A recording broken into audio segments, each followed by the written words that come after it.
Guys, today's episode is brought to you by Skillshare. Skillshare is an online learning community with thousands of inspiring classes for creative and curious people. Explore new skills, deepen existing passions, and get lost in creativity. Guys, I love Skillshare. I've learned a lot of new things on there, especially for photography and videography. As many of you know, I do group chat here and help across the other brands here at the 5-4 group. Skillshare has been a great platform for me to go and learn new and cool skills and things that I really haven't thought about before that now I'm able to use and learn. Skillshare offers creative classes designed for real life and all the circumstances that come with it. A creative challenge or productivity class may help in setting small goals and feeling a fulfilling sense of accomplishment. Guys, explore your creativity and get 2 free months of premium membership at Skillshare.com/chat. That's 2 whole months of unlimited access to thousands of classes for free. Get started and join today by heading to Skillshare.com/chat. That's 2 free months of unlimited access to thousands of classes at Skillshare.com/chat. That's SKILLSHARE.com/chat, CHAT. All right, let's get into today's episode. Happy Friday, guys. Very happy Friday. Very happy Friday. We have a special guest. Yes, very special. D, who do we got? Jarick Walker from the NFL. Wow, I can't believe. We're letting the shield in. I can't believe the shield would come. Yeah. Welcome, shield. I feel like we've pierced the shield. The shield is here. The shield is here. Maybe later. I'm curious tomorrow if anyone sends you an email and says, "Hey, man, you shouldn't have. Why'd you do that?" Well, when the head of communications was like, "We need to filter these podcasts that you guys are going on." Yeah. If anything goes wrong, I'll definitely call you guys. Yeah, please let us know. Because I will say we've been very outspoken about the NFL, but I will say our most recent sentiment is very positive. Yeah. We do think that we've had mixed opinions, over the years. Obviously, we're just fans of the actual thing, but mixed opinions on how things have been handled. But really gave a lot of praise to Roger Goodell and the way that was handled. So just curious to have a conversation and see how things are from your side through all of this craziness going on. Absolutely. Last week was a wild one. How did it all go down? So it was a lot of different angles that kind of attacked leadership in terms of saying like, hey, this is what we believe in and this is what we need to stand by. And there's a story that I was a part of, and then there's a story of teams that were talking about this and pushing for this before I even started at the NFL. That dates back to like 2017. Wow. Where we have a Black Employee Network that exists at the NFL. BEN is the acronym, and they have been the whitest name. Yeah. It's called Chad.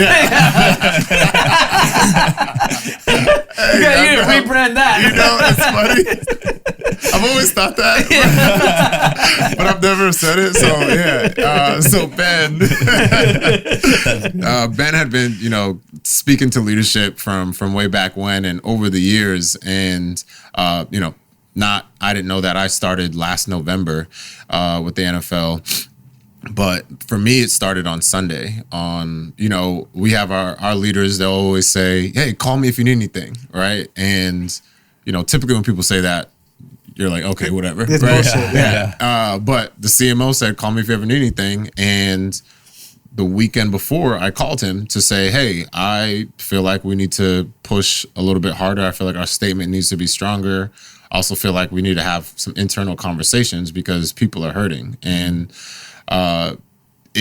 that was kind of what kicked it off. And then we had a meeting on Tuesday, we had a meeting on Wednesday, we had a meeting on Thursday, then we had a meeting on Friday.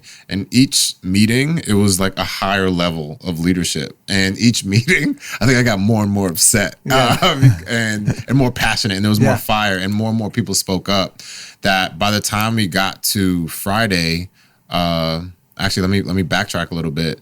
On Wednesday, after that first meeting, our team, the team that I work on specifically, which is I'm on the influencer team, but I'm under the social influence department. We put together a letter that we wanted to send to leadership that addressed a lot of the things that we believe that we should take care of, and that was to have an internal conversation, but also we need to condemn racism. We need to, allow players to peacefully protest, and we need to let people know that Black Lives Matter. Those And- 3 words was very important to say. But Oh, also, absolutely. can you do the timeline? Drew Brees says what he says, and when did the meeting start escalating? I mean, I don't even, when I tell you, last week was a blur in the sense that I don't know what else happened last week, except for kind of the process that I was in. Like, I had friends today that were like, I hit you up last week, you never hit me back. And I was like, I'm sorry. Like, you didn't matter last week. Last week, like, I was... Black Lives Matter. Black Lives Matter. Ben. It's a black guy, too. But I was like, hey, man, it's not about you, man. It's about everybody. You know? And so it's about all of us. And you guys are hilarious. And so when the Drew Brees thing happened, I'm honestly not sure in what window that happened. But for us... I mean, we wanted to make sure that the NFL stood for something. And when we sent that letter on Wednesday and it addressed a lot of those things, we had a conversation about it, but we were still unclear what the next move was going to be on our part. And then one guy, Brendan, who's been getting a lot of love, Brendan Minter, I call him a wild man. He literally DM'd Mike Thomas and said, hey, I work for the NFL. I want to do something cool. I want you guys to be able to use your voice. Are you down? And he was just like, yeah. And Brendan took that. Is Brendan white or black? He's white. Okay. And he took but Brendan was I mean, it's an important question. Yeah, no, it's an important question. It's an important question. And Brendan took the letter that we had sent out to leadership and pretty much adjusted it to be the voice of the players. And what was amazing was that the same things we were saying was what they believed. And Mike Thomas took the letter, hit up all those players that you saw in the video. There were other players too that were supposed to be a part of it that just weren't. I think it was a timing thing. And that video went out on Thursday night. And we didn't even know that we had anything to do with it until maybe 30 minutes after the video was out. It had already been going viral. Yeah. But I was watching it like, I feel like that's exactly what we were saying. Yeah. And then to hear that, it was just like, oh my gosh, this is incredible. And then to follow that was on Friday morning, we had a meeting with Roger Goodell. And it was like the whole, any NFL employee that wanted to be a part of this meeting could. And it was over Zoom. And as soon as they gave the opportunity, so like, hey, if you want to say anything, like just click the raise hand button. I've never moved so fast in my life, but I clicked that thing and they were like, all right, first up, Jarick Walker.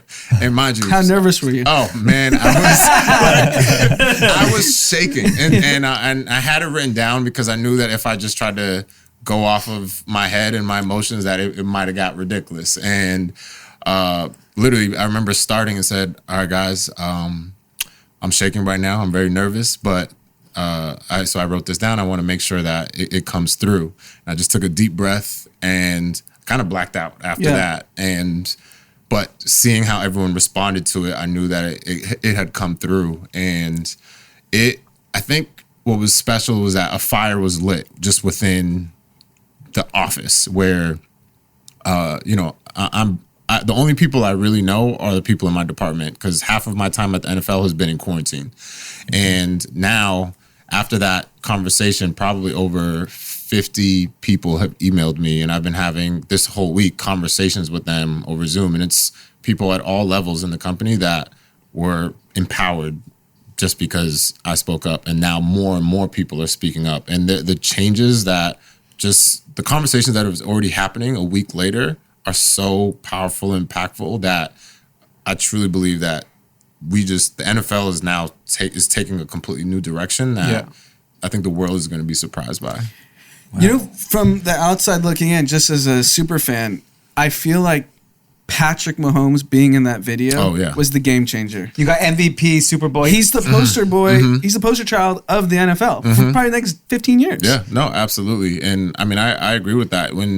When I saw the video, the more faces I saw, I was like, oh gosh. But then to see when I saw Patty Mahomes, when I saw Deshaun Watson and Patrick Mahomes, because those were like superstars, I was like, oh shit. Yeah. I was like, this is real. And even with OBJ, with OBJ being in it, I was like, this is gonna go viral in a different way as well. And so, I mean, that thing moved so to have known when it first posted and to saw how rapidly it moved around was insane. Wasn't it like This is the part that I just clarify for me. Isn't that like a massive risk going straight to the players? Yeah, I mean, it was definitely not protocol. Yeah. But when I tell you, people were so passionate about this that they didn't care. Was the mood like, I'll lose my job over this? I don't care. It was kind of like, I mean, yeah. A lot of, I mean, because outside of that, there were just a lot of people speaking up and being very blunt. Yeah. And with like last week, I was like, I'm okay if I lose my job because this is bigger. Black Lives Matter is bigger than me, you know, and I felt if I can make an impact here in any way possible, even if it's planting a seed, which was what I was going to be okay with, not knowing it would be, you know, what would have came out of it actually. Yeah. I was okay with that. That's what's so interesting. Like, I feel like you guys are kind of like the unsung heroes of this, in the sense that like everyone puts it on like, oh, the players forced their hand, the players made this happen, but you guys internally, it was actually this group Ben. Internally, not Ben and Brandon. So it was so Ben had been pushing for years, right? And then I think then you had this other side, and our team is pretty new, and most of my team is young. Probably majority of the team is under 30. Wow. And then you also had the players. So I feel like, you know, all angles, you were getting hit, saying the same thing. Like, this is what needs to be said. This is what we need to do. And it happened. What's crazy is you literally had Roger Goodell essentially repeating, you know, like they were making a demand saying, we want to hear you say this. And then he said it. He said it. Dude, Did you guys know that was going to happen, or he just went out and did it? We didn't know. So even after that conversation on Friday, there was no like, we didn't know what was going to happen. Like, we were in another meeting when that video went live. Wow. And how crazy. Like, I remember I just got up. I was like, what? Yeah. Like, I couldn't believe it. Yeah. And then even to have seen that, but then to hear from our leaders internally, like, this is a step, but there's more work for us to do. And so that's the part that's exciting, where I feel like corporate America in general is changing and being pressured to change in a right direction, but also the fact that it's not just from the outside, but people on the inside are saying like enough is enough. Yeah. You know, how did you feel before you took the job at the NFL? These matters actually are super personal to you, and it's super important to you. Knowing that the NFL has been pretty absent in supporting any of the things we're talking about, did you have like a personal conflict, or you went in with the intention, I'm going to change some things up? Yeah, it was definitely a personal conflict for sure. Because you were at Nike before. Because I was at Nike before, and it was actually, and I talked about it with my boss at Nike, and I remember looking at the job and like the job description and everything, and I was like, nah, I'm cool. Yeah. Like, I was like, I don't want to work there.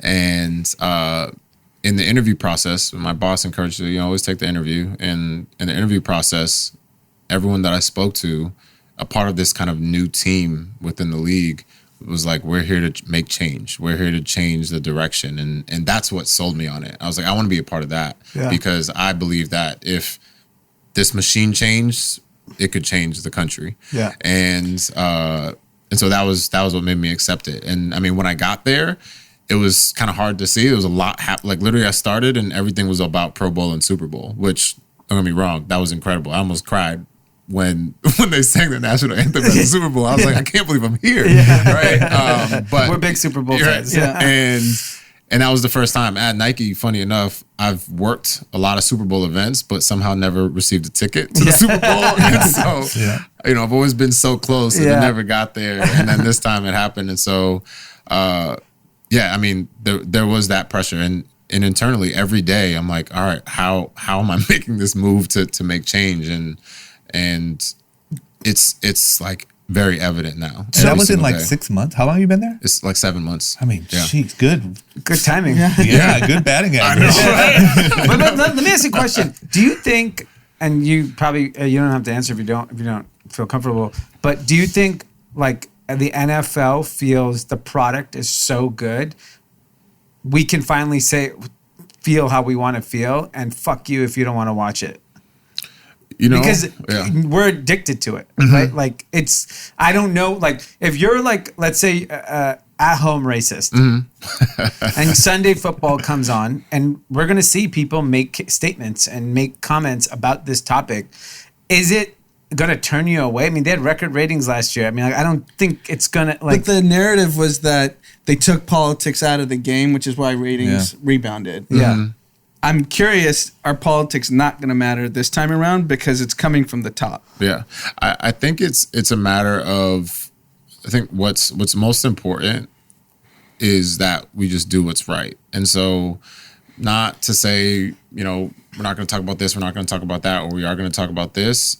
It's just making sure that what we're doing is right, and that at the end of the day, we have 70% of the league athletes are black. And if this is what they believe, this is what we want to support. And also, it's just amplifying their voices. And you think about, as a kid, like who you look up to, and even this world, and how much people care about sports. And sports always have this platform all the time.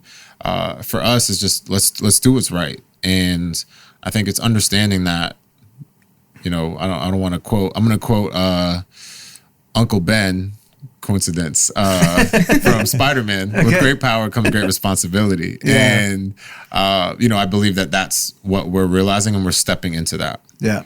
And do you think the players are happy with what happened, or are they pushing for more? Like, is this like the first step? Okay, now at least you're recognizing. Yeah, this was a step, but a huge step. And I mean, the sentiment from players was good. Yeah. That they were like, okay, here we go. Yeah. And I think it also, I hope, showed the players that they have a voice and that they can implement change. I believe strength in numbers, right? Yeah. The reason, at least all what I know about, I know that leadership was hit from 3 different angles around the same topic, right? Yeah. That was a lot of people. Yeah. And then to have that amount of players speak up on the topic, and I'm sure there were other players that believed in it as well that just weren't a part of the video. And so, and I think what happened at the NFL is happening in every company in the country right now. It's just NFL is so public, so we're all witnessing what's happening. But it's we're watching it happen in every industry and every conversation. I think there's a lot of smaller companies too that like maybe weren't going to do anything and saw the NFL do it. Exactly. And they're like, all right, yeah, we got to do it. like we have Jim's cover. carpet cleaning. We have cover. If the NFL's willing to say Charlottesville. Jim's carpet cleaning. He's like, all right, I fucking love the NFL. All right, Ben. What do we do? I mean, the Ben at Charlottesville. Obviously, guy. you don't have to comment on this, but D and I can. We've had the privilege of being around several NFL owners, and there are a lot of fine people on both sides. Personas that own NFL teams, and some of the public comments are very obvious. Like the Houston Texans owner was the one to say we can't let the inmates run the asylum, referring to the players. So I mean, it starts at the ownership level. It's impressive that Roger Goodell finally turned the page. He reports to the owners, but I want to see owners speak out. Yeah. Has any owner said anything? No. Not one. Shahid Khan, I think. Okay, said the some, one Pakistani dude. Yeah.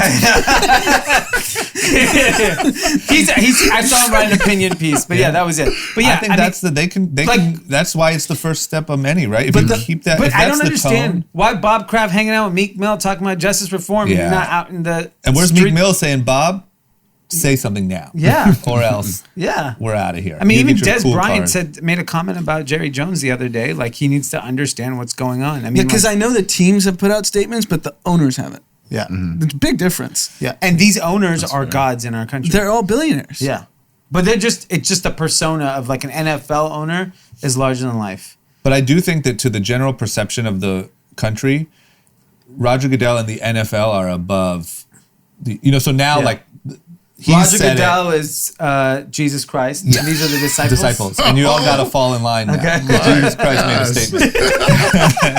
Because like, even though we know Roger Goodell could be fired, all that, I think that to the main, like the NFL said it. Yeah. So everyone else needs to sort of follow the new tone. Got it. I think it is the. I have 2 other questions. Is Drew Brees canceled, or are we welcoming him back? What's the rule here? I don't want to be at a game. And Listen, I personally, I know Drew Brees made his comment, but then afterwards he came back, not only with an apology, but he spoke about how he spoke with his teammates. And for me, that was the most concerning thing, where I think we always talk about like team sports and how, you know, you think about Remember the Titans, where, you know, people from all walks of life came together, you know, for one goal. And that's, I feel like, a common theme with team sports. And the fact that he messed up, he had the conversations, and then, you know, came back with, I misunderstood. Well, at least I hope his team, you know, understands. I can't speak for everyone else, but he's not canceled for me. Okay, I would say. Cool. I think that's so important. We've talked about that a lot too, where like during these times, there tends to be this attitude of like nothing's good enough. Like Drew Brees' life should just be over. Yeah. And the fact of the matter is he has way more power. Are you an all lives matter guy? What? Are you an This is a good question. Wait, let's get this on the table. The guest wants to know. What I'm saying is that's the I agree. attitude. I'm and with you. I think if someone like a Drew Brees admits that he's wrong, he admits it so publicly, and he seems like he wants to be about the change. If you cancel him, then you lose an ally. Exactly. Yeah, and I also think like you have to have, there has to be a good enough. It has to exist, or else you're gonna, now the division is just gonna be through the roof, right? Because now it's screw Drew Brees forever. He's a racist, whatever.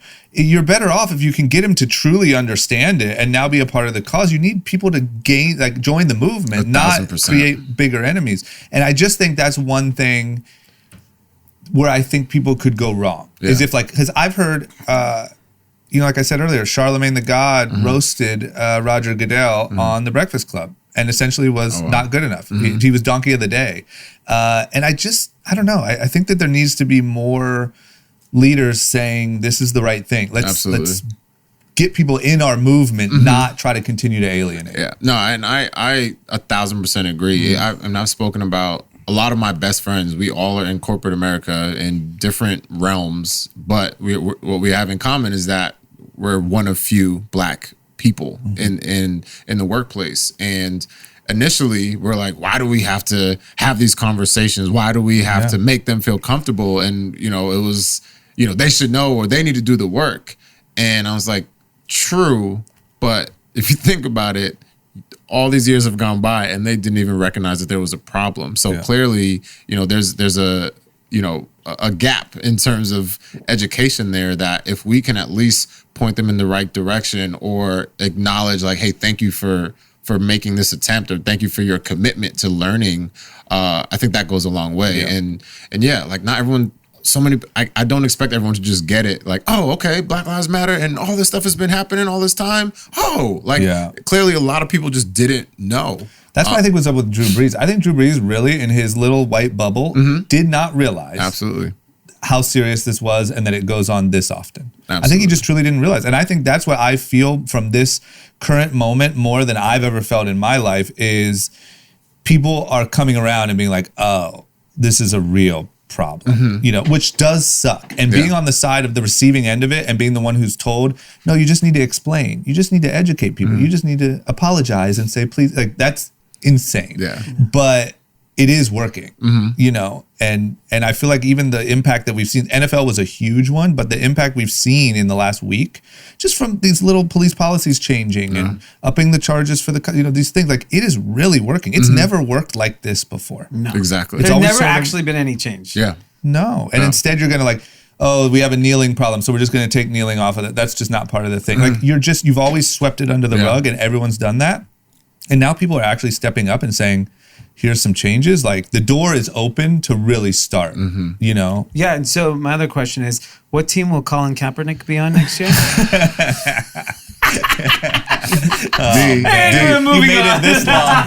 That's above my pay grade, D. Hey, at the very least, Drew Brees saved his NBC gig post-retirement. That bag is secured. That $15 million a year is coming. Yeah, because the now PJ to the games, he's got it all secured.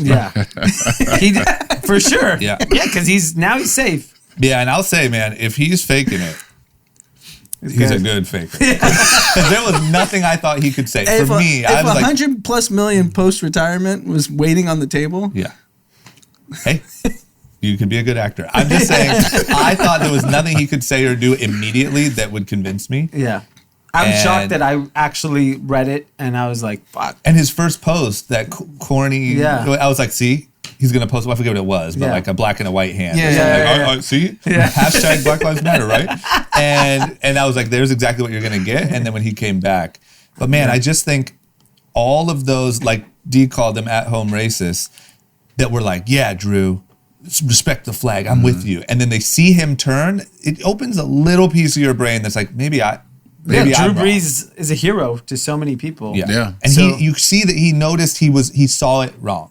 So it makes you think maybe I'm seeing it wrong. Yeah. You need those little wins, you know? And I've said this. I'll continue to say it. I think you gotta have powerful white people be vocal about this. 1,000%. Because only minorities aren't going to solve this problem. You need to buy in from powerful white people. Where is Bob Kraft, man? I saw him at the Rock Nation brunch with Meek and Jay-Z. And Because that was the right, convenient move then. he better not be 'Cause invited next year unless he says you grew something. up in Boston, you Yeah. said, right? Mm-hmm. That's the most racist town I've ever been to. Boston, I had some issues in Boston. I got called the N-word 3 times before I moved. Like my last 2 months, just by strangers. I was like, oh, I'm Just glad. solidified I'm your I'm move. glad I'm out of here. This is crazy. I'm making the right decision. That's what I'm saying. It's like Bob Kraft knows his fan base. They're not ready for change. But speak up, man. You can't be waltzing around the Rock Nation brunch. No. All with That's a Meek good Mill. point. Justice Stop reform. it, bro. You want to be cool when it's cool time. Yeah. You don't want to face the hard conversations. No. I think it's going to be challenging for these owners because I think the players are going to demand it. They got a voice. Has Tom Brady said anything? He's crickets. He's in a park in Tampa somewhere. Yeah. throwing a damn ball. I mean, we know Tampa. We just heard Taylor just left. He said he was too racist and left. Yeah. I was Yeah. listening to a podcast this morning. Dominic Foxworth, he's the president of the NFL Players Association, and he was saying, if you had told me 60 days ago he's black, how many powerful rich white guys are calling him to try to see how they can be helpful to him, and he's like, I'm making them all feel uncomfortable. I'm making them say jokes that they know they can't respond to. And it's like, I'm loving it. Yeah. Good. Those are his words.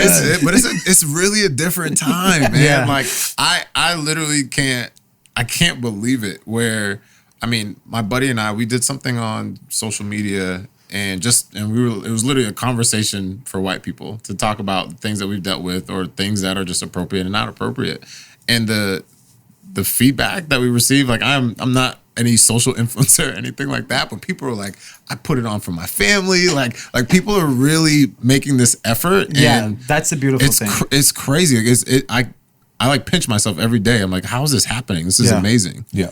I mean, I think even just seeing, it was one of our topics, let's do it right now, is NASCAR said, which, I mean, I'm everyone's shocked. Well, first of all, NFL, I was shocked. NASCAR, I'm like, whoa. I mean, to me. I know, but here's the barrier was so low for NASCAR. Let's keep it real.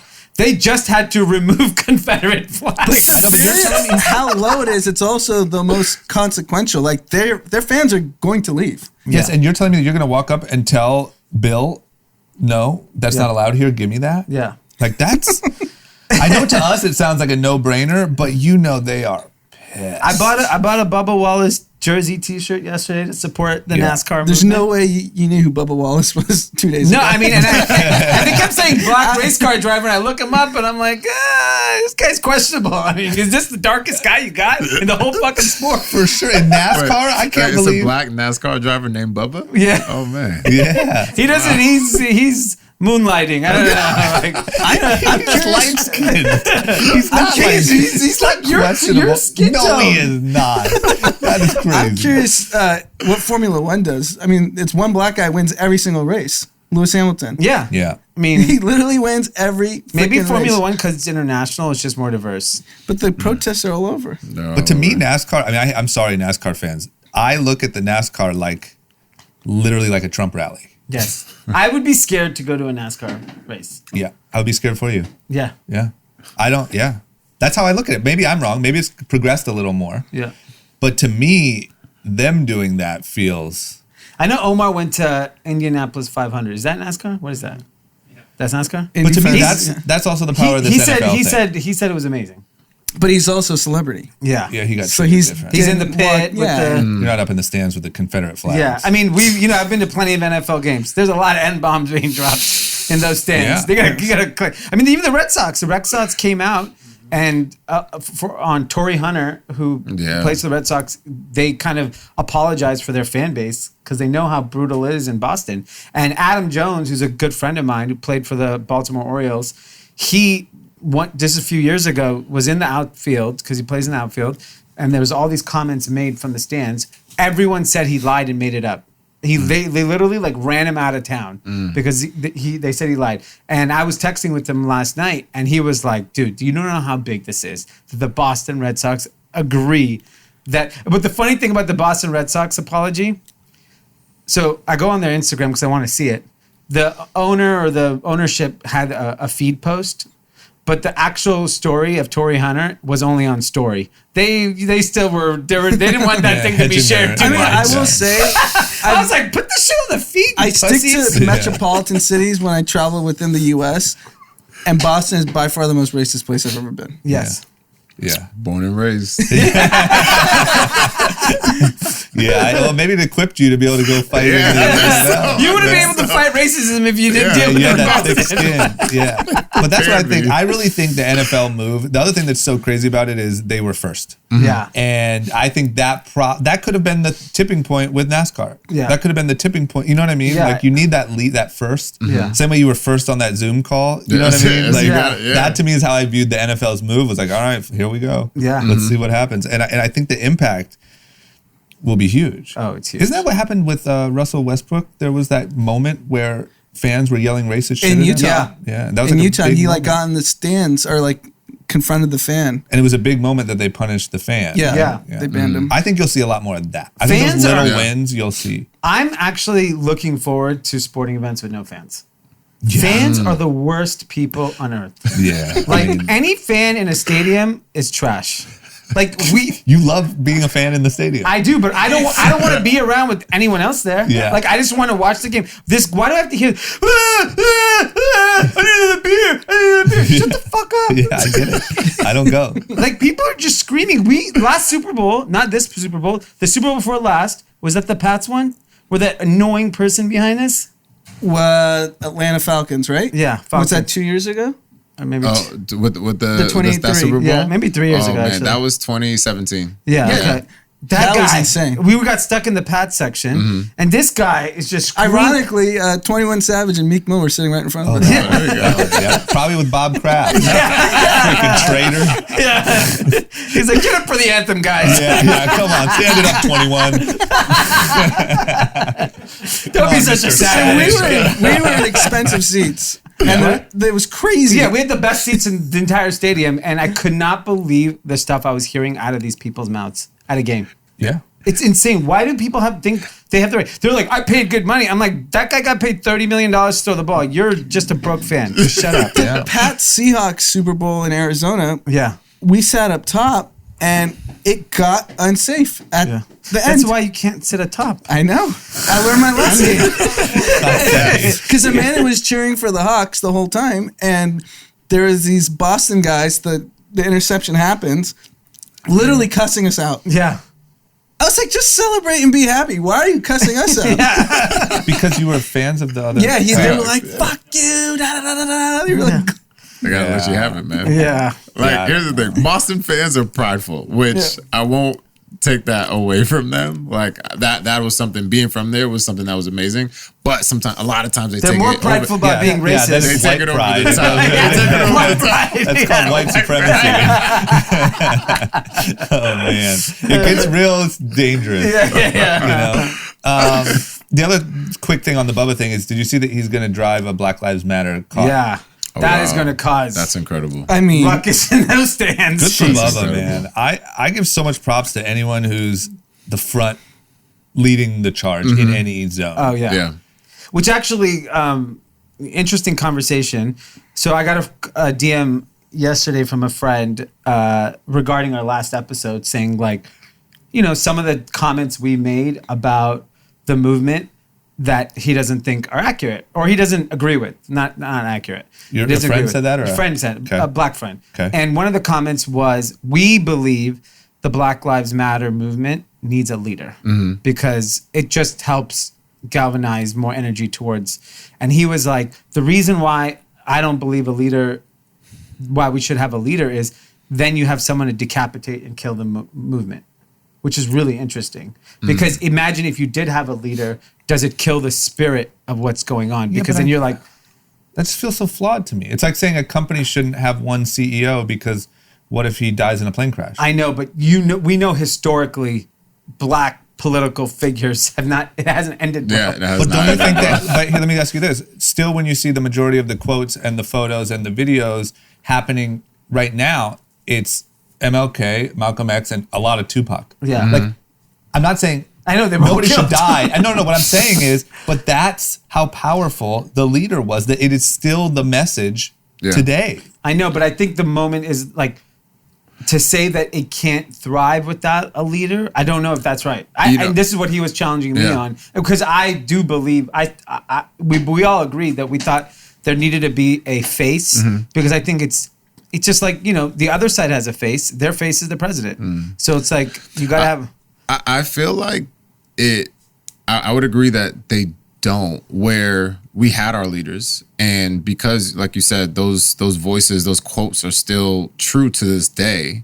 And even to add more, like, you think about even just in rap music, how many artists have been talking about these things for forever, and books by James Baldwin, and there are even movies. Me and my girlfriend have been trying to watch movies to get our minds off of things that don't get us triggered, but almost every black movie they get pulled over. Yeah. Like and so like these things have been happening. So now I believe because we've been taught by all these leaders, everyone else can step up to be a leader in their own respective realm, right? And so whether it's at your job or with your white neighbors, I think a lot of people can step up in their own respective space to push for this change. Okay, that's fair. Yeah, I don't disagree. And who am I to say like the way it should be? I just think that in this day of like social media and like everyone's a celebrity, and the way that we worship celebrities, like even the way that Nipsey is worship, like everyone's saying, I wish Nipsey was alive right now because we need his voice.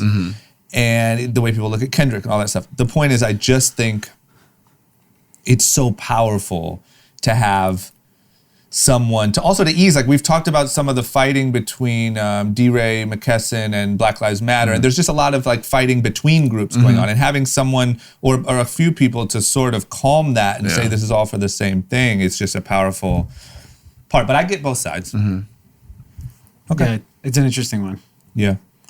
I'm definitely not the one to say what we need. Yeah. I'll just play my part. Yeah. You just stay white and privileged and shut the fuck up. Yes, okay. But I appreciate your commitment.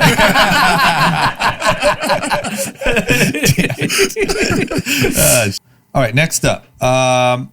What's going on with the stock market, man? I thought Davey Day Trader said rule number one, stocks go up. Stocks only go up. Yeah. I think we warned on last episode that the party's going to end. We didn't know when. But tomorrow? It ended the next day. I swear to God, I was looking at options 2 days ago because once I started seeing I've been wrong this whole time, so Yeah. I'll publicly admit that. I've been wrong for 60 straight days Yeah, I about the think stock everyone market. has, Not But- TikTok traders. True. But a dead clock's right twice a day. Yeah. Yeah. So I was right 2 days ago. Here's your Yeah. second time. And I was looking at just looking at social media and every Robinhood TikTok, everyone's gamblers are getting into it. People are starting making jokes like we should replace blackjack tables in Vegas to option trading terminals Yeah. because it just goes up and all these dummies are just buying in. Yeah. And when the consensus turns one way, that's where you go the other way. Yeah. Like the consensus when I kept saying it's going to keep going down,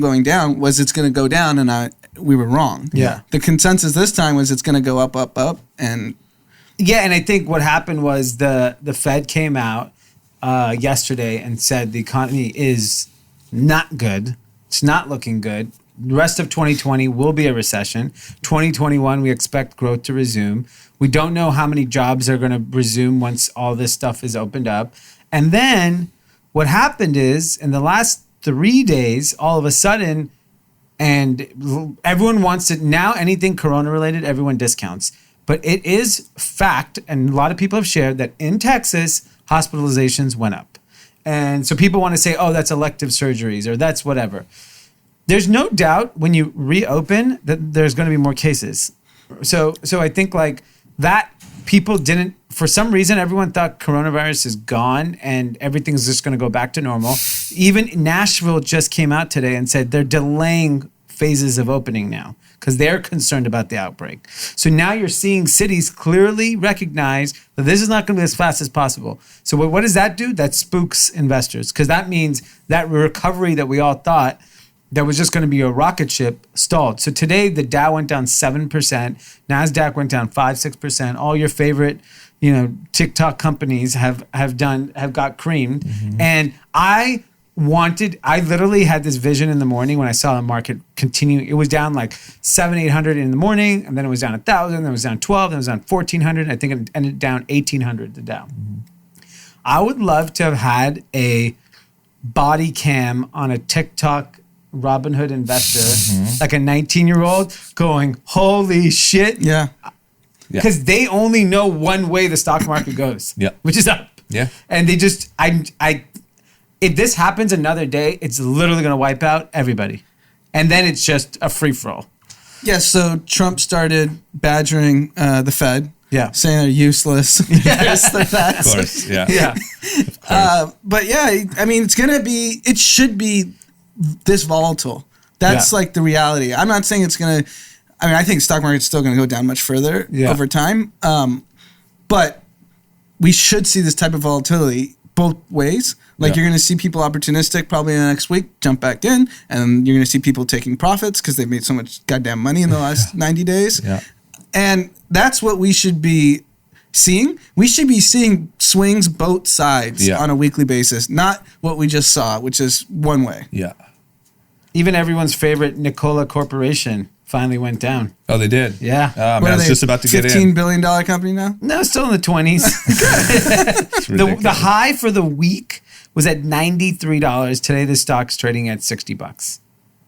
It's just asinine, the swings of some of these companies. But like today was a good wake-up call for people that like there's gonna be some pain, and you can't just blindly think stock market goes up every single day. And if it is true that people think retail investors were a big part of this run-up, they're gonna be the first to leave the party. Yeah. Especially what I said was as soon as sports come back, stock market's gonna plummet because everyone would rather gamble on NFL and basketball. I mean, basketball playoffs and NFL maybe at the same time. Yeah. I think if I was starting, right? No one cares about that. MLS. Again. I'm just saying the NFL is still a couple months away, right? Yeah. But NBA is a month, right? End of July. End of July. That's nothing. There's going to be like a preseason game. People are going to be gambling on it. Yeah, that's true. Okay, well, we'll watch. But at least this feels a little bit more like reality exists. Yeah. Yeah, and I think it's, to your point, it's a realization that people are going to have to understand coronavirus didn't go anywhere. We just hid from it for 90 days. Yeah. And sure, you can have your own assumption on who should be staying home and who shouldn't and how you want to live your life. Do whatever the fuck you want. I don't care. Yeah.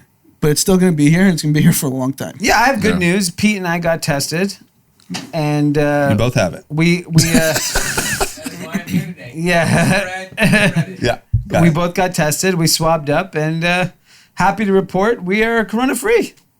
A couple other things came back positive, but we won't. That weird burning sensation. But you can clean those up, though. There's antibiotics for those. The one I'm curious about is antibodies. Yeah, I think I'm going to do the antibodies test next. If nobody in this room has ever even had it, it's a conspiracy. I've only heard of 2 people I know that have the antibodies. Really? One who lives internationally and Tersh. TERS, yeah. Oh, you're right. Okay, well, we got to get that test. Yeah. This is my only hope for the stock market. I obviously would love it to only go up. I just hope it tumbles right up to November, because to me that's the only thing Trump has. Yeah. And I thought, like, man, this guy's going to be able to fake this thing all the way up through re-election. Yeah. So if that thing tumbles to November now, like the stock market's bottomed out. You handled race issues horrendously bad. You handled coronavirus horrendously bad. You're out of here. Yeah, I don't know. I wouldn't mind seeing going down. These TikTokers get hit in the teeth. They may get creamed though this week. I want to see the videos. They're just teary-eyed. By the way, they're all, I'm sure, they're all using the margin that's available on Robinhood. Of course. Yeah. So they're gonna get creamed. I mean, they're all making their videos from like Yeah. studio apartments and Toyota Camrys. Yeah. And they're like, let me tell you one thing about money. So, You're like, wait a minute. this was the perfect sign. Taylor, who's been very public on behind closed doors, he's been short the market and a very big position. He's getting creamed. He sold his position at the absolute peak, which was 48 hours ago. Yes. And No, he said he the didn't. market's going to crash. I just sold it. And he was right. Yeah. So thank you, because I actually did not close it. for him now? He took a loss. Means he lost the most amount of money. Not the whole dollar amount, but like he lost 55%, I think. Wow. You saw the numbers on. He was showing those I mean, numbers. Pete, just look at it this way. Imagine if you're betting it will go down, and ever since you place your bet, all it does is go up. You sell it, and it starts going down. You know what's so funny? The day we were doing the behind closed doors and he was telling about it, I literally, right after that, I was like, I'm going to increase my position. Because I'm like, he's the perfect person who just couldn't stomach the pain anymore. And I just was like, I know the market's going down. I don't know when. And I took a bath on that investment. So I just kind of kept it. Finally, I looked today. I was like, oh, finally. I'm still holding my win put options. I was Yeah. up 60% today. Okay. That's good. Okay. All right. Well, let's do a quick break for ads. Okay, guys, welcome back to today's advertisement. You know who it is. It's me, your boy Pete, bringing you today's advertiser, Skillshare. Skillshare is an online learning community with thousands of inspiring classes for creative and curious people like me. Explore new skills, deepen existing passions, and get lost in creativity. Guys, I love using this platform for such things as like Illustrator, photography, basic things. There's a lot of different things that I've learned on this platform. That's really great. Things I've learned for video. A lot of the work I do here at Group Chat. I've actually learned a lot of the skills on Skillshare. It's a great platform to learn something new. It's a big thing for me. I love it. Tim, I know you have used it before. Yeah, Skillshare doesn't mess around. I mean, you can learn anything from like how to use a DAW, how to, What is compose a DAW? music. A DAW is like what you do audio work on. Oh, okay. So like Ableton, Pro Tools, whatever it is with the music production, it's been super helpful for me. And like they'll even teach you how to like play the piano. It's really amazing the amount of things that are available to you on Skillshare. What, have you learned to play the piano off of Skillshare? I am a piano. I do play piano, but I've learned some skills from a teacher and some skills from Skillshare. That's pretty impressive.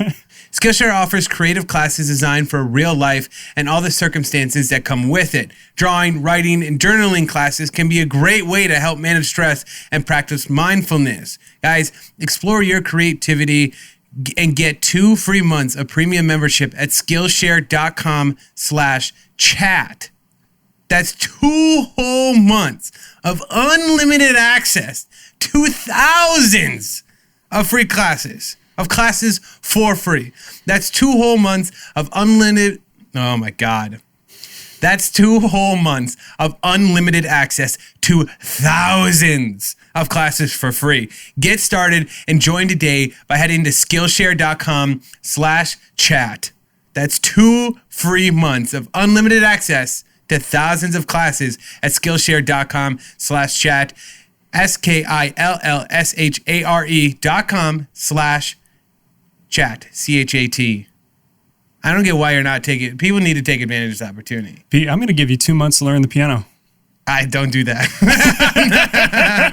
I'm gonna take a different. I'm gonna do like a drawing class or something. It's great with photo because I do a lot with photo, but this is great to learn kind of like more advanced techniques that really do. There's a bunch of classes out there you can take elsewhere, but like going on here and getting the free access is super easy to learn even more advanced skills. It's not just for beginners; it's for all levels. So don't pass up on this opportunity.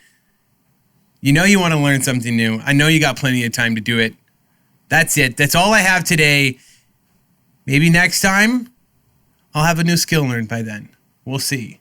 I'm telling you, it's got to be piano. Okay. Fuck. All right, back to today's episode. Thanks, guys. Bye.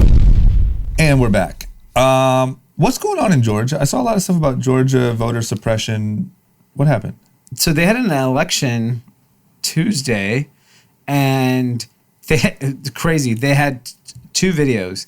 one video with like hundreds of people standing in line to vote during coronavirus, which is not safe. Like they were close. Yeah, they were 5 feet away or whatever.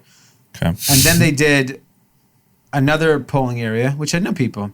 And then when people start breaking it down, predominantly black neighborhoods didn't have enough polling areas, did not have enough staff in those areas. So what people don't understand is the Republican Party's strategy to stay in power is not evolve policy or evolve their frame of mind. It's let's just focus on voter suppression. Mm-hmm. Voter suppression is their entire marketing strategy on how to stay in power. Yeah. Because they know if they made it easy to vote, we're going to see a huge tide and change, not only at the presidency, but in the Congress, in Senate, in the House, locally. They'll lose power everywhere.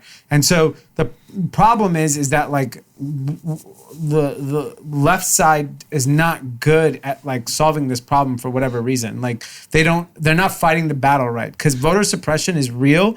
And like the fact that like in certain states mail-in ballots are just impossible, it's how they stay in power. Yeah, and that's why local politics matters so much, because that gets changed by your local council members, your local politicians, to increase the number of voting booths, to have it more staffed. And that is, unfortunately, they're the people where judges are elected, where police chiefs are elected. And we've been preaching since this whole this whole movement started in the last couple of weeks that, man, local politics matter way more than federal. Yeah. And I think this voter suppression issue in Georgia is just proof that November is going to be a fucking disaster. And that's why early voting is important. Mm-hmm. Mail-in ballots are important. And if you think about it, just look at 2016. Donald Trump lost the majority vote with probably the worst possible candidate the Democrats could have put up. And he still lost the majority vote. Yeah. Well, we're going to try again with a pretty bad one. Dude, you think Hillary was bad? Let me show you this guy. He's not even awake. Yeah, this guy's literally a weekend at Bernie's right into the White House. Yeah, so we're playing with fire again, but...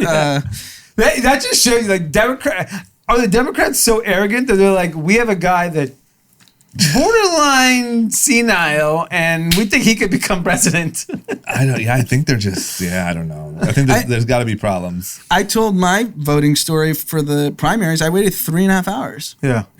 For the primaries in West Hollywood. Yeah. What's going to go in? And that our community for national election doesn't matter, but it matters for local stuff. But like in the communities where it can swing in Pennsylvania, Ohio, Wisconsin, Michigan, it's going to be a full-blown war from the right to try to suppress votes. Yeah. The good thing is, I will say a lot of this stuff with the current movement is heavily talking about voting. And like they're making it very aware what the voting days are, and people are posting a lot. Like I do think... I think they're not focusing on voting day, though. Registering people to vote is one thing. Telling people to vote is another thing. But like Anand said, if you show up to the poll and it's a 5-hour wait, no one's going to wait. Well, that's the problem. The problem is patience. Like, but I do see a lot of people posting, like June 3rd is blah, blah, blah, and June 9th is what. I just think, look, at least maybe if we prime people for November, like at least just get comfortable with the idea and go do it. Like, you know. I feel like especially as we get closer to November being the big one, while yes, definitely the local is so important as well, that there's going to be more and more content out there that is like, this is important. You know, I think about P. Diddy vote or die type of stuff coming back again. Yeah. Sorry, I didn't mean to hit that. That's how passionate I am. Yeah. And so I'm excited for that, because I feel like this will probably, despite all the things that are going to be happening, is going to be a huge push. Yeah, my concern is that like people are very passionate right now, right this second, right? And we're relying on young people who don't even have the patience to watch a full TikTok video, right? And you want these kids to get us out of this problem? Like, it's just, my concern is that like, if the election was tomorrow, we'd have record turnout, because I'm just concerned that like November, you got football back, you got NBA finals, kids are like, I honestly think the Tuesday Night Mac on ESPN. The voter turnout for young people can be dramatically different if we're in some form of quarantine still. Work from home. Yeah. and they just have they realize, oh, I can go 2 weeks early and vote. Yeah. And there's going to be young people organized, just like they've organized around the world. They're going to organize to vote. I'm hopeful. Yeah, I think that helped the protests, you know? And also people are just dying to get out of the house. Like if it becomes cool, like, me and 5 of my friends went and waited in line because it's cool to post that you voted, you win. Yeah.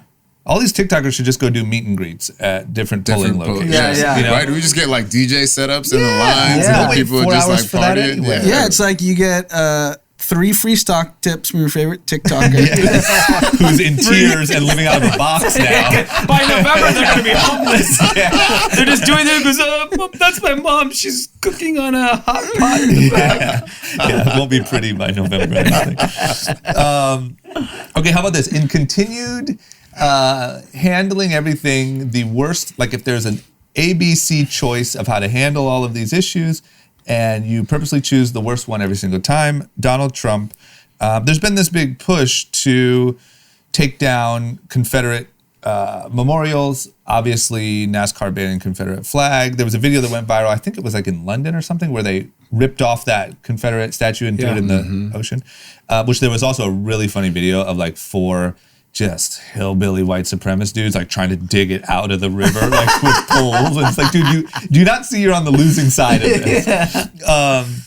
But anyway, Donald Trump has said, there's a push to rename army bases named after Confederate generals. And even though Republican senators are all for it, which this is funny because now you're starting to see this division, which never happened. Donald Trump is saying, no way, that is sacred ground. No chance. Yeah, I mean, he's just doubling down now at this point. He knows that, like, he's going to lose everyone in the middle. He's better off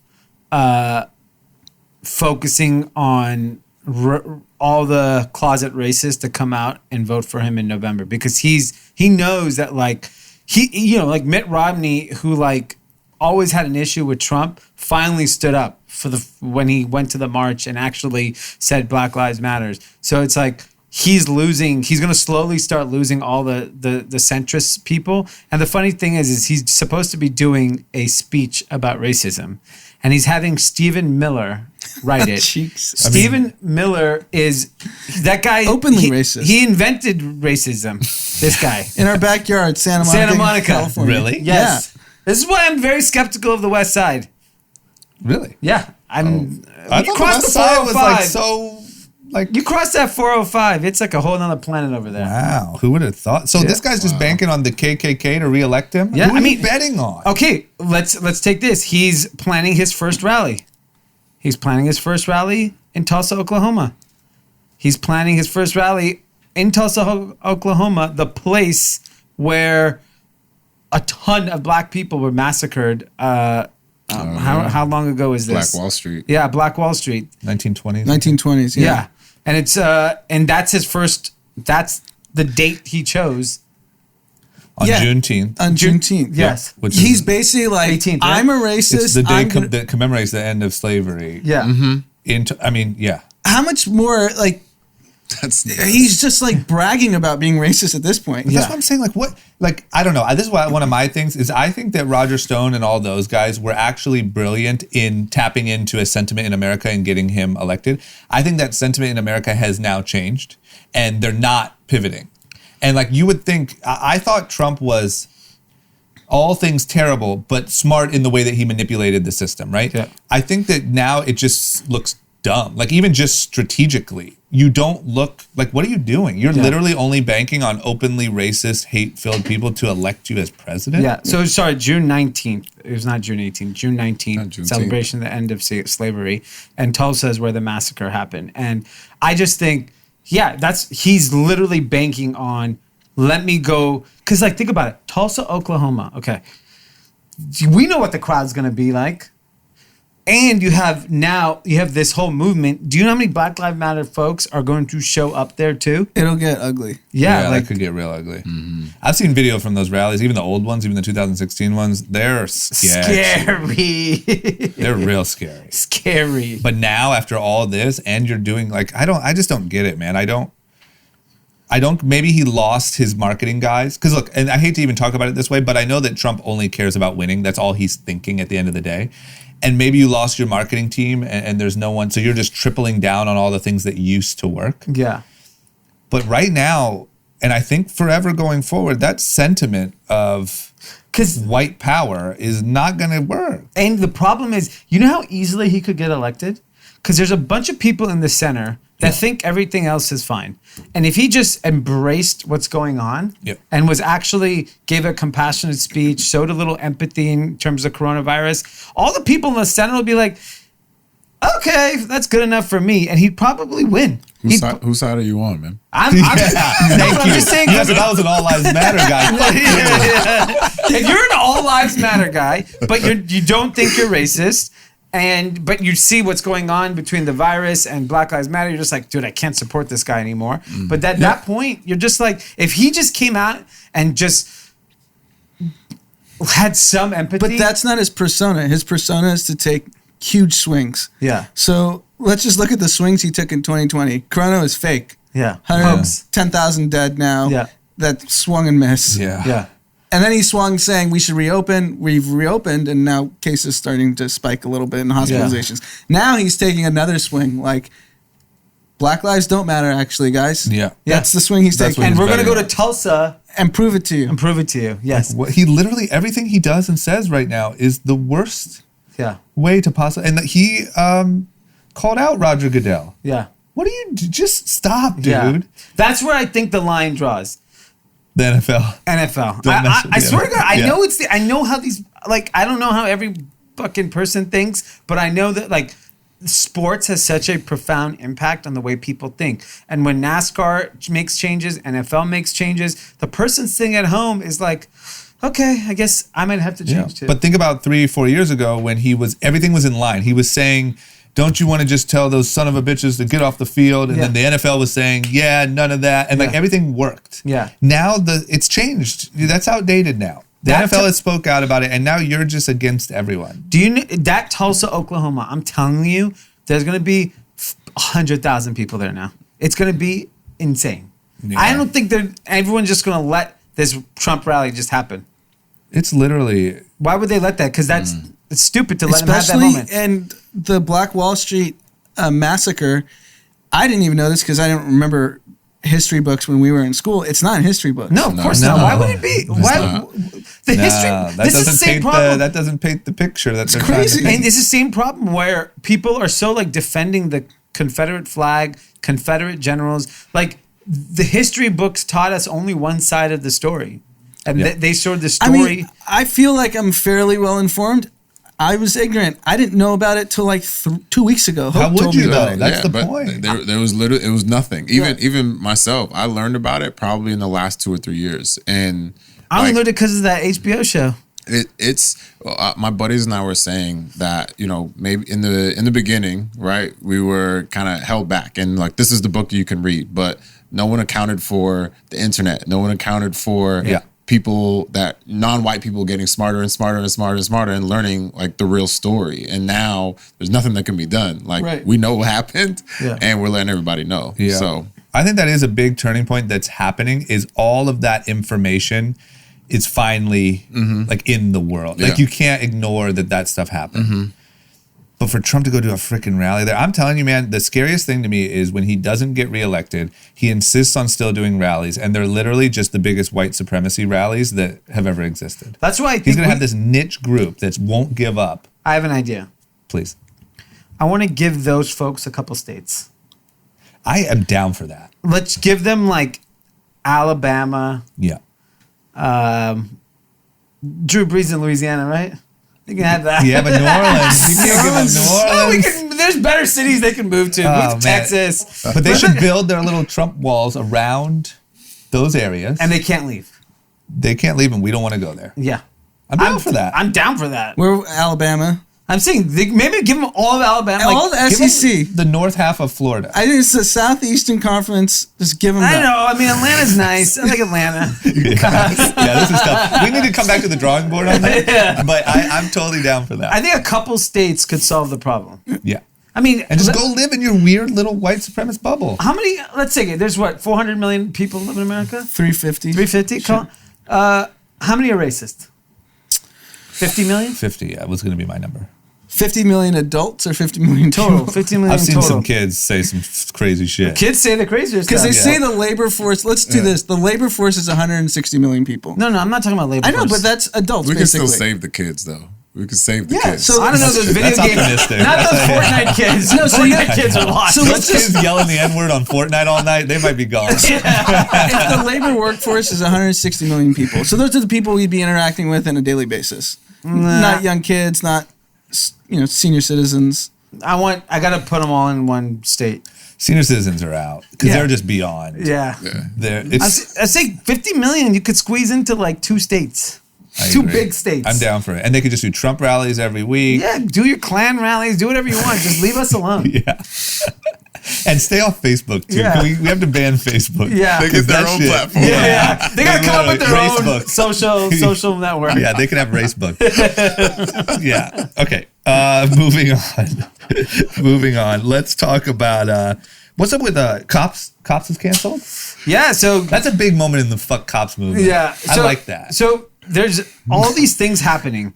So Gone with the Wind, which was on HBO Max, a new streaming service, got removed because of all the kind of racial issues with that movie, and What causing was that? Like there was just racial. Like I mean, I don't know. I've never seen that movie. I don't think I've seen Gone with the Wind. I think I saw it 25 years ago when I was a kid. I mean, don't but remember also it. isn't that like a thing with like almost all old Disney?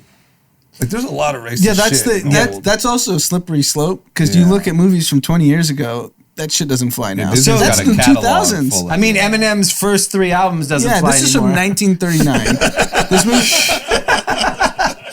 I listened. Like I was running the other day That's with true. Eminem's first album. I was like, whoa! Yeah. What I was happened? watching Entourage last night, and they were saying the R word, Yeah. the F word. Yeah. Oh yeah. A lot of shit doesn't And fly. we were all adults when Entourage was out. Yeah. Anyway, But here's the thing: is so Cops is being canceled.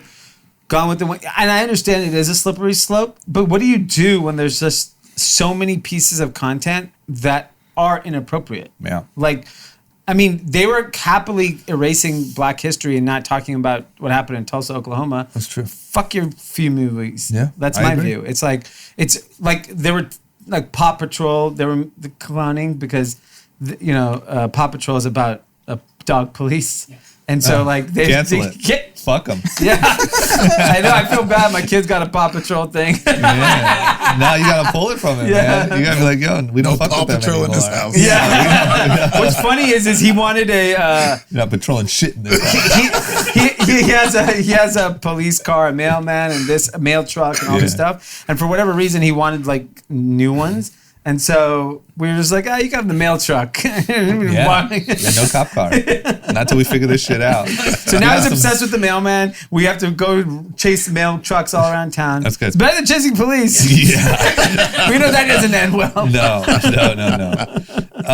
Okay, well, at least we're making moves. Can I ask you this? Is this a uniquely or more severe American issue, or do all countries have a form? Because it seems to me like if you follow the slippery slope, there's a lot of history that wasn't properly told. The history of how the country was started wasn't exactly properly told. Yeah. The history of who Christopher Columbus is. Yeah. And Christopher Columbus was a complete monster. Christopher Columbus got fucking lost. He's the worst. He was looking for He India. thought he was fucking India. He yeah. thought he was going to India. He's a dummy. He's a dummy. Yeah. He's literally the dumbest person ever. He thought he came to India and named a bunch of dark people Indians. Yeah. Fucking idiot. But that's you know how when I have to explain myself, are you Indian? And if you're on the phone, you don't know if I'm Native American or Indian. I'm like, he's a moron. We Yeah. don't need to be celebrating his ass. He caused a confusion forever between Indians and Indians. Yeah, because he I doesn't. mean, Jay-Z has a line about it: "Red dot, not feather." Yeah. Yeah. Okay, so my point is that like uniquely American, or do all countries have? I'm some- sure China cleans up their history books pretty good. every week. Yeah. Yeah. Corona? What? What? There's never any Never pandemic. even heard of it. Because China started blaming Corona on black people. Did they? It's like, how did you do that? Oh my god! China's racist. I'll It's tell you just that. China wild. is definitely racist. It's so weird. This just confronting your true. I mean, like I said, even Disney movies before 20 years ago, maybe 15. There's a lot of problems. There's a lot of problems in all that shit. Yeah, I think America's history is unique because it was like a found country, whereas as opposed to like a lot of these other places, the same people have lived there for hundreds of years and thousands of years. Where Americans, because of immigration, because of all these things, it was just like this very unique historical experience. And I'm sure in every country they are telling their people their version of the story. Yeah. And I don't think that's unique to America. I mean, I feel like Canadians are probably fucking honest. But it's they've just been important, chill the whole time. it's important to know we've traveled everywhere, and it seems like U.S. is really bad right now with race relations, and obviously there's so much work to be done, but Europe is the worst. Yeah. Really? Europe, I feel uncomfortable a lot of times. I remember. I mean, we talked about the I know. Stockholm story. I had never truly experienced racism the way that we did in Stockholm. Yeah. The way we saw it. yeah. I mean, Like, it was I remember wild. growing up, going to London with our family, and it was so obvious because in England, specifically, Indian people are the working people. You know, your janitors, we are those people. Well, they owned us. Yeah.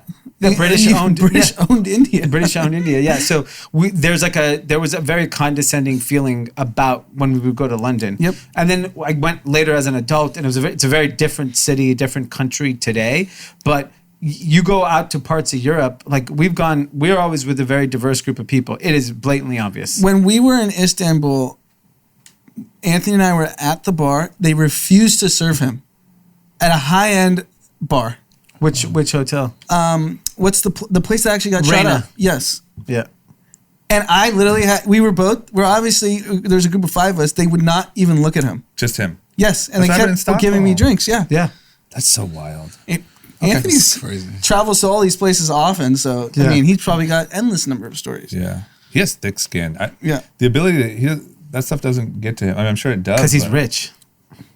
Yeah, but I would also say He's just like, whatever, I'm rich. Get out of my face. But I would also say he got rich because he doesn't let that stuff get to. He just. Yeah, some people keeps have an going. incredible ability to not be bothered by things. Yeah. No, I think he's able to compartmentalize. Like, he obviously knows. Yeah. I'm No, sure totally. it hurts him, but he's Yeah. just like, I'm not going to ruin my life over it. Yeah, he doesn't let it like think. And there's obviously millions of people like that, but like think you have no opportunity because I don't know. Yeah. I'd love to. We should ask him about that. Yeah. Okay, you ready to wrap it up with some winners losers content? Yeah. Okay.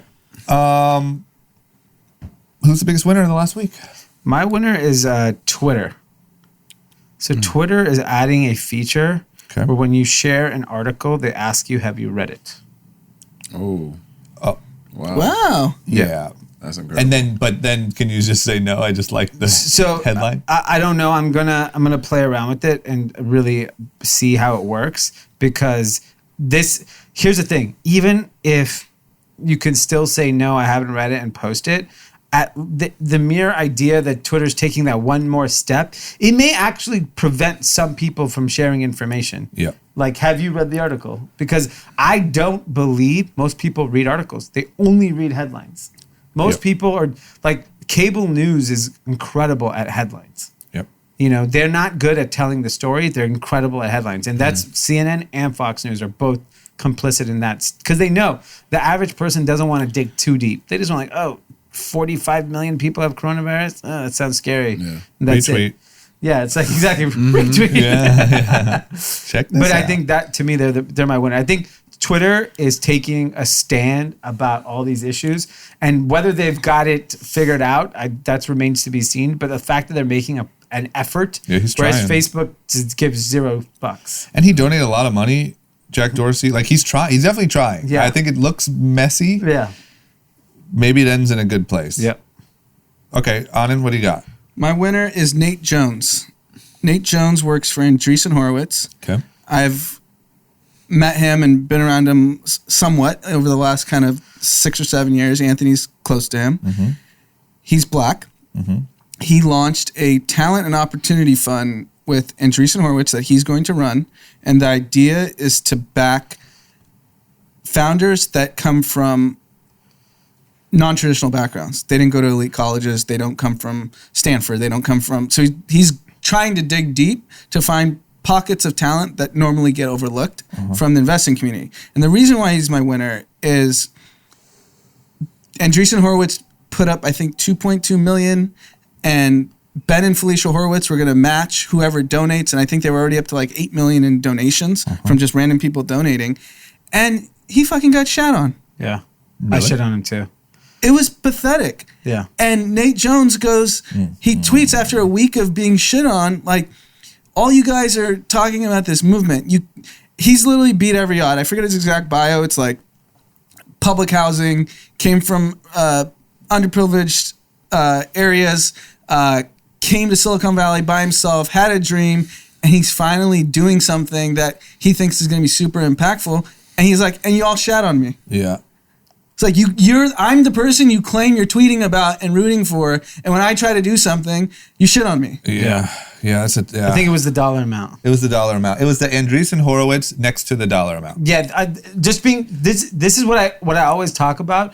Why, even in the Black Lives Matter movement and just any movement, period, everything is a marketing exercise. If it's not positioned correctly, people take it out of context. If it just said Nate Jones launched a $2.6 million fund, it would have been viewed completely different. But you wouldn't have gotten the donations. Sure, that's fine. That's after the fact. So I actually think the PR problem was worth it because you wouldn't have gotten the awareness. And so then it was good. Yeah, at the end, it's a win. but he got shitted on. Yeah, but he got $8 million more for his Yeah. cause, so maybe it was worth it, right? But I just think they should have known. They should have sat in an office and said, okay, this is great. Here's how we're going to roll it out, and say, you did this. Like when it said Andreessen Horowitz raises $2 million, it was like, what? What do you mean $2 million? I know, but they spend that on lunch. But that's why social media, it's another thing of nobody reads into it. Nobody looks. Because I've been around that firm for a while. They're the most, especially Ben Horowitz, the most inclusive person in Silicon Valley, probably by a factor of 1,000. Yeah, that's why it felt weird to me. I think the same thing happened to Virgil, to be honest. It's fun to dogpile on, and 2 Virgils was really funny, but like, his explanation made sense. Like that he was matching other people. It was part of a thing. Yeah. And he did write that. Like, it's not like he thought $50 would suffice. It was a social media blunder. The best 2 Virgil, just to dogpile on that. I saw someone tweet, ain't shit changed since the 19 Virgils. Oh my gosh. Oh, man. That's so poor good. Virgil. Definitely not poor. No. Definitely not poor. Did you think of one? You got a winner? Yeah, so I got a winner. I say the winners are a lot of Black people in corporate America, and specifically there's stories like Julia Bond, who worked for Adidas, that had her letter kind of leak calling out all of the kind of racial injustices that she's dealt with in the workplace. And Adidas is sketch, huh? Yeah, but their response that happened yesterday, they said they're gonna hire 30%. 30% of their new hires are going to be Black employees, and then 50% is going to be a diverse group. And they listed off of the types of diversity groups that they're going to work towards hiring. That's amazing. And so I think a lot of people are putting their companies, holding their companies accountable and their leadership accountable. And so, yeah, those are the people that I definitely want to give love to. That's great. That's awesome. Yeah, that's really good. I'm going to switch mine. I actually want to give you guys at the NFL my winner, and Ben and Brendan. And Jack. Yeah, because I do think, like, I don't know, man. I think hearing this story, I didn't really understand the details of how the story went. And hearing the story about how it went, and you guys just saying, hey, let's get together and make a change here. And then you actually did at the NFL, which is insane. And then getting the players on board, taking that huge risk. And then that sort of forcing them to go ahead and make an official stance, and how blunt that official stance was. I think, even against my statement earlier in the week, like, that is the example of not needing a face or a leader. It's that. If everyone did that with their families, their friend group, their work, like, you would make a huge difference. Exactly. And I think hearing the story of how it really went down is sick, And that'll cause a lot of chain reaction. Yeah. You were a part of a huge thing. It's really cool. It's insane, but it's cool. Congrats. All right, now for the fun part. Who's the loser? Mine is easy. It's the CrossFit CEO. Yeah. He got canned. He's out. Thank God. Yeah, Get out of here, dude. Go do your burpees somewhere else. Yeah, and I got hit up by a lot of CrossFit people saying They were not happy. we're not happy about how I described the sport. We kind of caught him all racist a little bit. made fun of their pull-ups. Yeah. So Yeah, that was fair though, well, man. Hey, if guess your what, boss- guys? Your leader is gone. Yeah. We'll see who you put in place next. Yeah. That'll define it. So it'll be interesting to see what happens. But yeah, he said he created a rift in the CrossFit community and unintentionally hurt many of its members. He's gone now. So See ya. Yeah. Bye. Hopefully you save some money, bruh. Bruh, hopefully, yeah. Yeah. Jeez. Anand, who's your loser? USC. Wow. So one thing I think this podcast is going to ensure is that You guys don't get our invited. kids are never going to be Allowed to be back. into our alma mater. Yes. So USC finally reinstated Reggie Bush. And what that means is he was banned from campus, banned from attending games all these years because he took money from a marketing agent while he played at USC. Jesus. You And- want to talk about hypocritical? Given the controversies that USC has been a part of Yeah. Oh my God. in the last 5 years specifically, Yeah. it's an absolute farce that it took this long. And it's just such a black mark on the university because no one complained when he was literally the best running back we've ever. ever seen Yeah. Yeah. at USC. I mean, it was the amount of money he generated for the university, the amount of just national spotlight that the university had because he was on the team. He was the most electric player in college football at the time. I think ever. Yeah. Yeah, you can make the argument. And USC just turned its back on him the first chance they got. Yeah. Yeah, that's And it's USC pathetic. sucks. USC is just run by a bunch of fucking idiots. Idiots. And they're getting paraded around like USC reinstated Reggie. Like, no, Yeah. this should have been done like years ago. Yeah, That's what so are you, dumb. like 10 years they banned him? Was it? Yeah, probably. Yeah. 10 years? He couldn't even come to campus? Couldn't come to a game? Do you think at any point he like put on a disguise and snuck in? No, No, I don't think he cares. He's I don't think he rich. gave a Yeah. He's not going to do I've that. asked him before. He's just like, oh, whatever. Like you said, he's rich. It's like, it doesn't. Let me tell you, I was at SC when Reggie Bush was there. He changed my experience. Yeah. I could single-handedly say Reggie Bush and Matt Leinart changed my experience at USC. He played the three years, yeah. Yeah, he finished, 06? That was when he finished? Or 05? 05, Yeah. 06, the Texas game. Yeah. Yeah, it's just, USC's a joke. Yeah. Okay, fuck them. That's a good one. Do you have a loser? Yeah, Starbucks. Starbucks is canceled. Wow. Damn, it Again? sucks. I love It's those great. breakfast wraps. It's crazy. What they do breakfast now. wraps are good. I love me an iced matcha too. I can't lie. It is disappointing, but I feel like they're just below good enough to not be canceled. Yeah. You're like, it's really good, but you're like, I can write that out. But it's kind of convenient. Why are they canceled? So they are not allowing their employees to wear anything that has to do with Black Lives Matter. Which Seriously? is nuts because also I read in this article that they still allow people to wear LGBTQ pins and wow. things like that, but Black Lives Matter is off the books. That's new? They just said Yeah. that? Like, why would you go out of your way to say the dumbest thing possible? The dumbest Yeah. thing possible. Literally, it's just it's It's the same It's idiot like who Stephen Miller was their PR agent. 100%. And then it must be the same guy who made the decision on let anyone who wants in the world use our bathrooms. Yeah.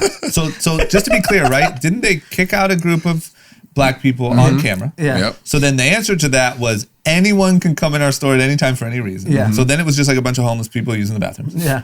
And now the right move is nothing Black Lives Matter. So they're just literally making the worst decisions at every turn. Big win for AJ. Go to Hilltop. Yeah, go to Hilltop Coffee. Yeah, support. I mean, look, they've been doing really good too. know. At like, here's black-owned coffee shops. Here's Yeah. black-owned restaurants. is, There you yeah. go. Yeah. You have a list. It's on social media. Yeah. But sometimes there's only a Starbucks. That's I the know, problem. this is so true. D's on the edge. Dude, let me see you. Especially at We're airports. gonna run into each other tomorrow getting a breakfast wrap. At airports. Jericho's white Tomorrow. face. We'll start Jericho's tomorrow. white face just. I mean, at start any tomorrow, right? airport, Just gotta give Starbucks them a has the matcha. longest line of Yeah. McDonald's and Starbucks. Those Yeah. are the two things. Internationally, Starbucks is a savior because you just know what you're going to get. But Not anymore. I mean, in LA, I don't need to go to Starbucks. This isn't an LA only thing, D. This is big. global. Well, let's see what they do tomorrow. I'm not. Give them the Drew Brees. Drew Brees. Where They are should do they? a Drew Brees They should do campaign. it. Drew Brees should be the face of Starbucks. I'm sorry. We were wrong. Like, so many things don't add up. They're based in Seattle. The founder of the company, who I'm sure is still on the board, Howard Schultz, was going to run as a Democrat for president. It makes no sense. Yeah, they need to do a Drew Brees type apology, man. You got to talk You to guys some serve people. black coffee too. Yeah. It's crazy. It's crazy. Coffee ain't white. Yeah. Black coffee matters. All right. Well, we'll see what happens. I'm sure we'll see a statement of some kind in the next 24 hours. Oh, man. My loser. Did you say Karen's last week? Was that your loser?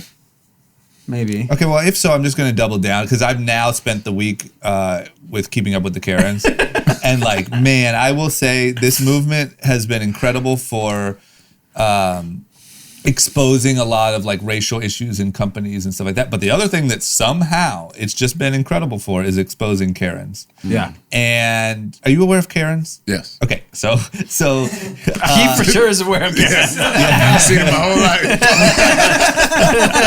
so what I love is Karens are officially getting the proper backlash that they deserve, and it feels like every week there's a new Karen. Mm-hmm. Every day if you're really in the Karen like loop, but every week I would say one goes pretty big. This one was the Karen at the park in Torrance, California. Yep. And she's yelling at this Asian woman, fucking Asian, go back to your fucking country. Blah, blah, blah. How about the lady in the gas station? Did you see the lady in the gas station? Yeah. The girl slapped her. Well, the husband came so out. And the husband came out and said That's she has mental health issues. Yeah, and just convenient. Listen, good try, but not accepting that. No. You don't. That's not Drew Brees worthy. No, I mean, You tried the mental health angle. there's no Karen that has redeemed themselves with a good apology yet.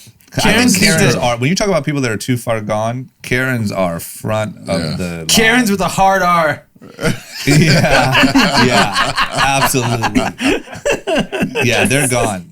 They're it's not cool to be a Karen. I mean, the good thing is like social media shame can really It's crazy. it can work, man. Yeah. Like that Keeping Up with the Karens, the one from Torrance, she got her Facebook page, lives in Manhattan Beach, California. Her name is Vicky. This is her church group. They're just like, fuck you. Yeah, you're outta here, You're outta man. here. Yeah. Your life's over. It's like bullying gone It's right. nuts. Yeah. Yeah. Bullying gone right. Yeah. A buddy of mine, the Karen from New York, it was at Central Park. Yeah. Amy Cooper. He really her boss.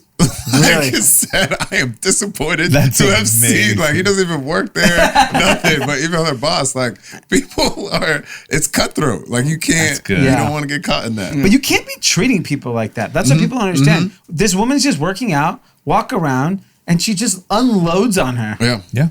I'm impressed that this woman was just videotaping. I'm impressed with the people that are videotaping while they're getting verbally and physically assaulted. Yeah. Because I Seriously. put my phone down at some point. But the fact that they still they keep going when Yeah. the camera's on them Yeah. is also Because they don't like, know. wow, These are you don't people even like turn it off. You don't know the power of social media Yeah. until that trending topic hits you, and you're like, "Fuck!" Like, what? That was all from that phone she was holding. Like, I'm the whoa. most famous person in America like this. Yeah, like I didn't see any news cameras there. What the fuck happened? Okay. So anyway, they just deserve the, they deserve what they're getting. Yep. Okay, content recommendations. What should everyone check out this weekend? Mine's just going to be, if you go on like Amazon Prime or Netflix, I think Pete mentioned this, they're just so much, they're front and center showing all the amazing black content that's been put out, movies, documentaries, and like, watch them. They're all amazing. I've been lucky enough to watch most of those already, but I rewatched Selma yesterday. I rewatched Just Mercy, and just rewatching a lot of movies that I've seen in the past. And they're, first of all, the movies are just all incredible, but then it just gives you context of how nothing's really changed in most cases. Like, you're watching Martin Luther King and Selma protest, and it kind of looks like last week in every city in the country. The one big thing that did change is the amount of diverse skin color in the crowds. Yeah. Yes. That's big. Yeah, that is massive. big. But it's crazy that, like, you just have to watch these movies to understand, like, enough is enough. Like, we've been patient long enough. Did you see what Netflix did? I did not see what Netflix did. Well, when you open up the app now, or whatever, right away, it Yeah. hops you into But you want to go to the Black History. Yeah. Yeah, good. Netflix and Amazon, It's as and great. I think Hulu is doing it too. So it's if you don't know what to watch, they put it front and center. You can't miss it. Yeah. That's good. That's good. And in similar vein, I watched this week. We're old, so this was a movie in our time, A Time to Kill. Yeah. It's from 1996. Highly recommend people watching it. And there was a scene between Matthew McConaughey and Samuel L. Jackson. It's not a spoiler, but Samuel L. Jackson looks at Matthew McConaughey and is like, "You're one of the bad guys, but I can treat you like an ally if you actually understand what we go through." And it's sadly the same conversation we're having today. Yeah. And that was obviously a movie in 96, but it accurately reflected what was going on in the South then. Yeah. And that's the same thing that people were so frustrated with Drew Brees about. Like, you should be our ally. Yeah. And, it's these movies, like Dee said, are super important to really understand what black people have gone through. Yeah. Yeah. Because if you can't experience it firsthand, there's enough literature and content out there that can inform you very quickly. Yeah, we know you're not going to read, so at least watch the movies. Yeah, all the Drew Brees is out there. And the movies are great. Yeah. Like, A Time to Kill is a great movie. Yeah. What do you got? So I have, this one might throw you guys off, but Trolls World Tour. Wow. I'm not seeing that 1995. No, hear me out. Trolls World Tour. I saw it at a drive-in theater, like literally this past weekend. Okay. And afterwards, I was like, what? Yeah. I was like, and so pretty much every troll represents a genre of music. You got reggaeton trolls, pop trolls, rock trolls, and this rock troll is trying to just wipe out all the other music genres. And it, right? Seems a You little already bit see like where that. it's going, Yeah, right? yeah. And Interesting. like pretty much it ends like, if, we could all coincide together and it makes the world a better place. And I was like, holy shit, trolls. Like, this is real life. So if you want to be woke, go watch Trolls World Tour. Some lighthearted wokeness. That's good. Okay, good. Mine is actually a reverse recommendation. It is that I watched the Jeffrey Epstein documentary on Netflix, and I would suggest not watching it. Reason being is I feel like it really feels to me like Netflix. We were talking about how Netflix is the only person that could make this documentary because they're not tied into like old Hollywood. Yeah. It feels like they put all the blame on Jeffrey Epstein and didn't address anyone else. Like, they really tiptoed over Bill Clinton really quickly. They mentioned Trump's association, obviously, like pretty decently, but I don't know. It just felt really almost like a fluff piece to just, Jeffrey Epstein, sole act. Even in the end, it ends with, this isn't a spoiler, but one of the victims saying, this is just the tip of the iceberg. There were so many more powerful people involved. This is a network. This was not whatever. And like, then that's it. Like, you don't even allude to anything. And it was also really depressing. It's so depressing. Because it's just these girls who now are, however old they are, probably in their 30s or whatever, and just, are still affected by this. Yeah. And to what you're saying, I think we just have to give up. None of these guys are going down. Yeah, I mean, if you can't get Ghislaine or whatever, it's over.